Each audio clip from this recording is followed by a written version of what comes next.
So tell us about the urine fast and why you wanted to fast and what the process was and so forth. Okay. Well, I was looking at this idea that we're facing a food crisis, and that's when Norton Webber's interview with Lisa Harrison just came into my sphere of vision, and he was talking about a urine fast. So I thought, well, if I could prove that that you don't actually need to eat or drink for 30 days, then there wouldn't be any fear associated to a food crisis. 30 days is enough time to make arrangements to find food or grow your own or start the process to grow your own. So I embarked on this fast just to prove that you could live without food or water for 30 days, and that you had everything you needed. So yeah, I mean, if I was supposed to do a proper urine fast, I guess I would be drinking water, probably distilled water, but for the purposes of this experiment, I decided not to drink any water at all. So yeah, I embarked upon it, and the results came to me within the first 4 days.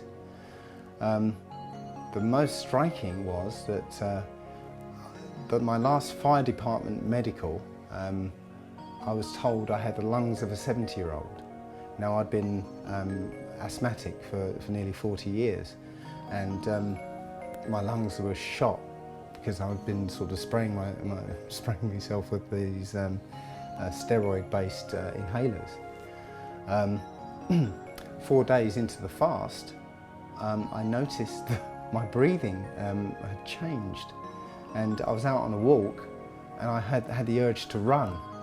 I ran for half a mile before I stopped, and I was like, I can breathe. It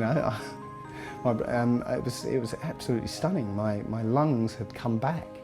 I also cured nerve damage in my foot from an Achilles tendon operation, and all the way down the scar that operation produced, there was a dull pain that had been with me for 4 years, and 4 days into the fast, gone. I also got my limb flexibility back. I could get into the full lotus position. I haven't been able to get into that position since I was 16. My hair started to regrow, and as I said before, the lines and wrinkles on my face started to disappear. I had all the crow's feet disappear, and I had lots of lines under my eyes. They faded. Had some very deep sort of troughs going across my forehead, but they've turned into kind of fine lines now. And yeah, across where I used to have really well-defined laughter lines, just this last month, the tops of them have started to disappear. So yeah, I kept a diary of it. So every day I'd like sort of talk about what was actually going on with my body. I lost a whole lot of weight. I didn't weigh myself beforehand because I wasn't expecting to lose any weight. But I actually went in 7 belt notches to the point where I had to actually drill 2 new holes in my belt. You can see on my belt that, if I bring it out there, that you can probably just about see the first mark. I was like literally hanging on to this belt, and as the urine fast went on, you can see it went in to the point where I had to drill these 2 new holes. And now that I've been doing it for 3 years now, I mean, I'm almost ready for another hole to be drilled. And you're eating certain foods. Do you taste your diet in the urine? Oh, yeah. We'll talk about some of those things. Okay, well, what I find about with urine therapy is that it starts to steer you away from things that you shouldn't be eating and steering you towards things you should. I found with me, beer is one thing I can't drink anymore, because you find a direct correlation. You have a few beers the night before, you collect your wee, and it's like, oh, gold. Yeah, you start to make that connection. I can't drink beer anymore, so I've switched to cider, which actually doesn't have a bad effect. I can't eat beans or I don't drink coffee very much, but the very rare occasion that I do is like, yeah, I know it. So it does steer you away because you've got like a direct feedback loop. I think the whole roundness of it, it's so beautiful that the cleaner you are, the purer your pee, and the better effect it has. So it's a whole round and round circle of good health and good living, which I think is wonderful. And every time it is filtered and replayed before it comes out, it is actually improved in quality. And their logic is when we drink Shivambu, you actually are making the body refilter it, rejig it, refilter it, rejig it, and stimulating the body in some way, shape or form to get a better product. And so I do these fasts where I do get very hungry. I've done some just on water and pea. And then I often do water, pea and grapes. And what's so beautiful is, of course, by the time you finished your fast, you hold up a glass of pure water and you hold up a glass of your pea, and you can't tell the difference.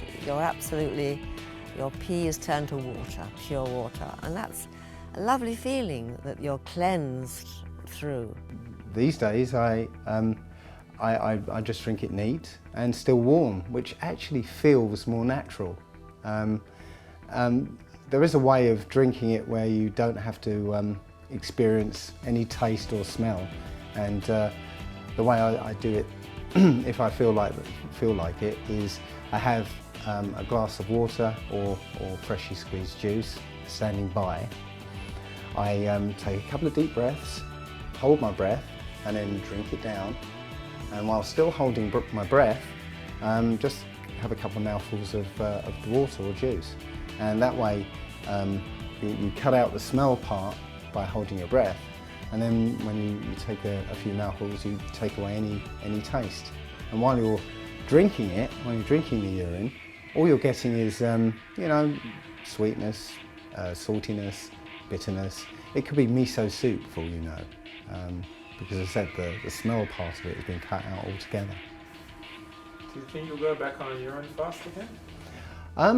That is something. I mean, the experiment to not eat or drink anything, might mean that I don't eat or drink anything ever again. But I may play around with the urine fast and maybe do a 60-day or 90-day one. But yeah, we'll see. I'm taking it very as it comes these days. Do you think urine therapy will ever be socially accepted?